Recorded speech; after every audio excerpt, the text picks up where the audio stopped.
right? Okay. That's And ambitious. as an investor, to be a successful entrepreneur also with a sponsor. What about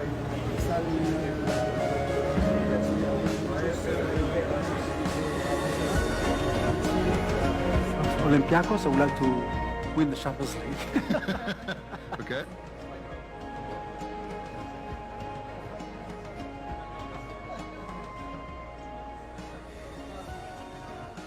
And we can adapt this to a professional or to a business model.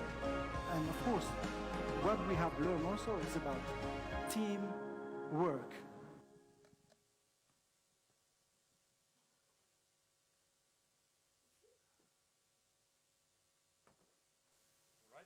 So, can you hear me? Okay, good.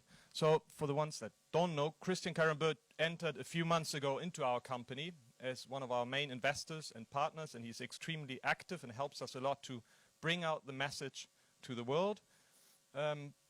Before handing over to James, or actually not really handing over, I have a few questions for James, but since we have such a great club here with us, we want to pass on some emotions from Rangers.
So let me get rid of this here. So James, tell us a little bit about, about Rangers and its fan base. Yeah, so good morning everyone from my side. Thank you, Maximilian, for the kind introduction. So I'm James Bisgrove. I'm the Commercial and Marketing Director at Rangers Football Club. Hopefully you enjoyed our introductory video. I actually joined the club this summer, so fairly new to the club. Previously was with UEFA and also their commercial agency, Team Marketing, heading up sponsorship for UEFA Champions League and UEFA Europa League. So, you know, the club, as you can see, we're very fortunate, and then we've got a very loyal and passionate fan base. We actually have 47,000 season ticket holders, so I think for a stadium capacity of 51,000, that puts us in a fortunate position because week in, week out, we know the stadium's going to be full. On top of that, we have a waiting list of 15,000 fans. We have 500 supporters clubs all around the world. So from a fan passion, fan loyalty perspective, we're in a very, very fortunate position. Of course, we recognize that the challenge is now, how do we grow ourselves internationally? How do we get our profile outside of Scotland and outside of the UK? But I think that's something that we'll start to do step by step. So what is your strongest selling asset these days? Well, I think for those of you that may be a little bit familiar with the club and on the footballing side, you know, we're quite fortunate that we've got Jermaine Defoe as our kind of lead striker. Those of you that might know the Colombian national team, we've got a very exciting prospect with Alfredo Morelos. But actually our biggest asset, and you know, he's front and center there in the video, is Steven Gerrard. So I think as our kind of as our manager and as I suppose our key ambassador, that's a great icon for us to have from a marketing perspective, from a commercial perspective. His appeal is worldwide, so I think we're trying to work with him in the best possible light to kind of maximize that value from a club perspective. I think, you know, even his social media following on his own, he has 8 million Instagram followers. I think that's bigger than the rest of the first team squad combined. So it's an interesting dynamic that we have a manager that has such a profile and such a stature, but of course absolutely an asset for us from a commercial and marketing perspective. And since you came in just recently, what is expected from you and your department? So I suppose number one is the focus on growing revenues, growing commercial revenues, and I think that will be the main metric in terms of our success. But I think myself and the board recognize that in order to do that in a sustainable way, we have to invest in the product and the proposition. So we're spending a lot of time on fan engagement, deepening our existing fan engagement, but also looking at opportunities to attract a new fan base. So whether that's looking at our digital ecosystem, launching an app, rebuilding the website, looking at our database and how we work with CRM and how we're more data-driven. So I think investing in our product and our proposition, and then in a sustainable way being able to grow our revenues across the board, whether that be sponsorship, whether that be our soccer schools, hospitality, et cetera, et cetera. And how are you set up as a team? So my responsibility is across, I suppose, 5, 6 mini teams, if you like. So there's the commercial guys, sponsorship, marketing, hospitality, ticketing. We've got a soccer schools team, and then also the digital team. I think from a sponsorship perspective, we've got a couple of guys that are selling commercial partnerships, but obviously with a limited resource, given that we're not Manchester City or Bayern Munich. We haven't got an office in London or New York. We're there at Ibrox Stadium, so I think we're trying to get ourselves out there. We're trying to grow in a sustainable way, and we're trying to, I suppose, engage with more and more stakeholders outside of Scotland. We've got 13, 14 commercial partners, but we've got hundreds and hundreds of kind of local businesses. So I think what we tried to do is introduce a partnership structure that is befitting of official partners, but then also look at our smaller businesses and make sure we have the right platforms for both investors and both stakeholders inside the club. If you look at women football, yes, what potential do you see in that, and how do the brands react to it? Yeah, so we're quite excited about the women's team at the moment at Rangers, and up until last year, our women's team was founded in 2008, and up until last year they were playing in a local college, all amateur, none of them were paid, but this year the club's taken a decision to invest in the women's team and fully integrate them into the football department in the club, which is absolutely as it should be. So they now play their matches at our training grounds. We've built a new stand for them. We've appointed Gregory Vignal, who's an ex-Liverpool and Rangers player, so kind of a high-profile manager to help attract players. We've also introduced professional contracts. We've abolished academy fees, which is quite a big step actually, because the young girls that are in the academy previously would be paying to be in the academy, whereas the young boys would be getting paid. So just trying to have a balance across the women's team and the men's team, but also how we report on the team. I think we've tried to create content around the women's team and really portray them side by side with the men's team. So that investment has also allowed us to engage with brands. And I think up until last year, we had one slide at the end of our sponsorship presentation on the women's team. By the way, we need a women's main sponsor, but we kind of flipped that on its head, and we've got a standalone proposition now for the women's team. And the reaction's been really positive. I think more and more brands see women's sport and women's football as an opportunity to build a brand narrative. And we're having a few early conversations, but I think hopefully the future's bright for our women's team. Okay. And where do you see growth potential besides your limited human resources? Yeah, I mean, so I touched on it in terms of our team and our current setup. So I think we're looking at other avenues. The agency model is obviously one that, when handled the right way, can be beneficial. So working with an agency network that may bring in new partners, may help us with our digital infrastructure. And then, I suppose that leads us nicely onto this conversation in terms of online resources, in terms of data, but also platforms that can, I suppose, expand our horizons and introduce a wider portfolio of potential brands. And what was your experience so far with Sponsor Online? Well, honestly, it's been positive. It's been positive. So I think we were one of the first clubs to be involved. Super easy to set up and get on there. And I think for us being able to list our inventory, list our opportunities, put our brand to an audience that otherwise might require a phone call, a LinkedIn request, trying to get a meeting. I think it's there for brands to see. But of course, one of the English sayings we have, the proof is in the pudding. So actually, this is only going to be good, Maximilian, if it brings in business and deals, and there's a genuine interaction in there. And pleased to say that we're getting close to being able to announce the first partnership that comes through the platform. So far, so good. Okay, so actually I wanted to give you now an insight into the platform, but he has to prepare the screen there. When I usually have talks with some people, representatives from clubs, I also do that. I show them the platform, show them the benefits, the advantages of it, and if we ever get to it, we will. But anyway, the whole idea of Sponsor Online is to bring the classical sponsorship presentation from PDF, like instead of sending it out as PDF as traditionally you do, to a digital format. So in the end, what you see here, those tabs represent the what typically you find in a sponsorship presentation.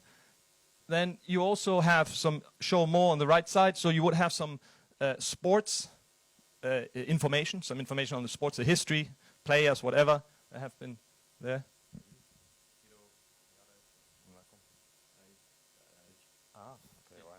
Pero no me lo puedes poner ahí? Sí. Okay, mejor. Okay, gracias. So, of course, the typical information a brand wants to have, because in the end, you prepare this for the brands, so the brands look at it. They want to know how many fans you reach with your club. So that's one of our part here. So I need to go this here. And so we took the example of Rangers. So they have done a very nicely job, and that's why they were found also by a brand. They could have never expected to find them from, as he said, from the Czech Republic. So there's lots of information on the club, which is also a huge benefit for the brands, because on every club you have the same information. To this very day, it's really difficult for brands. I don't know if any brand is sitting in here, probably could confirm that. When they asked clubs to send them something, everyone sends them something different. Okay, so then it's like really difficult to compare. What we do, we streamline it and make the process of a decision by the brand extremely fast. Okay, so they get an idea where the fans come from. They get an idea on the social media followers and engagement. They can play around here a little bit. So any sort of information they want to have. And then they also get some information. If I go further down, I do this quickly because we have very few minutes. They get information on which channels the matches are broadcast, and also what media writes about it. So it could also be for some sponsor which is outside Scotland. In England, I guess they have a very good idea, but if you then you go to the continent, or you go to Asia or Middle East, they don't know all of this, and they get all that information very quickly. So as I said also before, if you go, for example, to a bit more information on the team, you would have this: how was the league position in the last years, the success over time, who are the heroes of the club. So maybe you find a player you didn't associate with that club, and then you say, okay, interesting.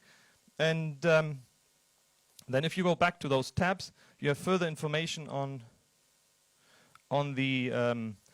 players, for example, because also the players add on social media to the club. So it's not only what reach the club has, but also what reach the players. We all know that. Of Cristiano Ronaldo, it makes a huge difference if he also posts something. So in the end, the commercial value that the club has is also with the players. So we have the players. We need to add the manager on there as well. Yes, yes, we need to add managers on there. We didn't do that yet. But you can see we have the players with their official accounts, and it adds up.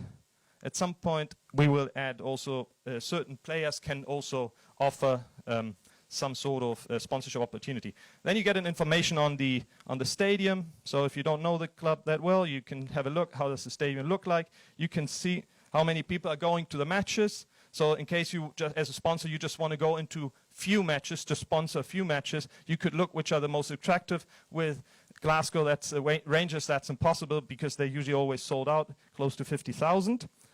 And but that's not the common place. Then I go to one more tab here, which is the league. You can do a comparison. How does the club perform in comparison to the league? For example, on the average, 50,000 people nearly going to the matches of Rangers, but the league average is 15,000, 16,000. So again, as a brand, you know immediately, okay, great, that club is really outperforming. Then you can see there's one club with a green logo, which I couldn't take off this for you. We're closing the gap. But you have some work to do here to catch up with them on that field. I think on Titus you're far ahead. Yeah, for now, yeah. Okay, good. Okay, then this is the heart here of the whole platform, the marketplace in the end, which is the inventory. That is actual inventory under discussion for Rangers with potential brands. So they put it out there to brands who are on that platform. If you're not on the platform, you cannot get this information. I also will not go inside because it has some confidential information for how much money they would want to sell this. So we won't look in this one. But in the end, the clubs get these sort of icons, which they fill in there. I can show you an empty icon. For example, if they would have the sleeve available, Rangers in this case, or the club would go in here, fill in certain information, also price, some for which seasons it's available. Then also from when onwards it should be visible on the platform, on the marketplace, and off it goes. It takes no more than 2 minutes, and the market can see it. So, okay, you have here, I cannot click on it because then you would see the deal they just negotiated with this brand. But that in a nutshell is this platform.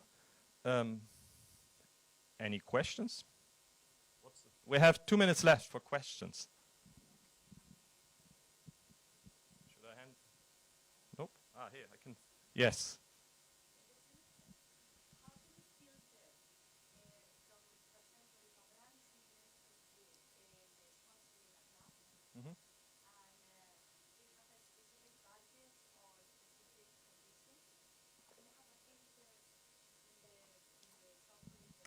Yes, you can filter all of that. Yes. If something is not there, this is a dynamic place, so we could add it. But you can filter a lot from the brand side. Any further question? Any question on women football? Nope. Bueno, ninguna pregunta. Sobre fútbol femenino, no. Okay. We have 1 minute left, so we made it. Right? Thank you very much. Oh, one more. Okay.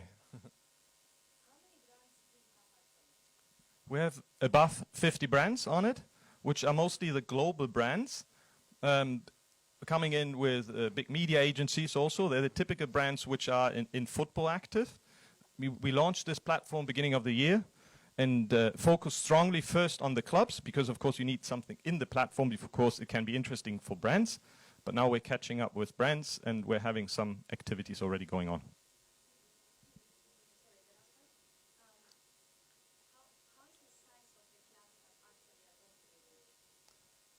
First of all, it's professional football only at this point. We will not go into amateur football, but of course we will go to women football. We will add the e-sport team of the professional football clubs. And we will also then eventually go into other sports. But first we want to do a real good job in football because we know football clubs want to have dedication. So we will do that. And the clubs that are on there, it goes from the very big ones, so the top 21, to any. And actually we're approached by clubs daily and big clubs daily, also on a global level. So Mexico, we've been approached by 2 big clubs, and Peru, then from the Middle East. So, and this, of course, this is also thanks to the work of Christian Carambeau, who's out there talking a lot about us. Sorry, could you repeat how many season ticket holders do you have? Yes, so we have the stadium capacity is 51,000, and we have 47,000 season ticket holders. And on the waiting list, we have 15,000. So it's a nice problem to have. However, we find that to a degree we've got a bit of a closed door. So bringing in new fans, tourists that might come to Glasgow, international students, you can't get a ticket. So we've got that conundrum of, well, let's take the investment, but we can't always get new fans in. So it's an interesting position for the club to be in, but certainly a fortunate one. All right, I think we need to cut here. So any further questions, we're of course happy to answer them down here. Okay? Thank you very much for coming. Thank you very much. Thank you.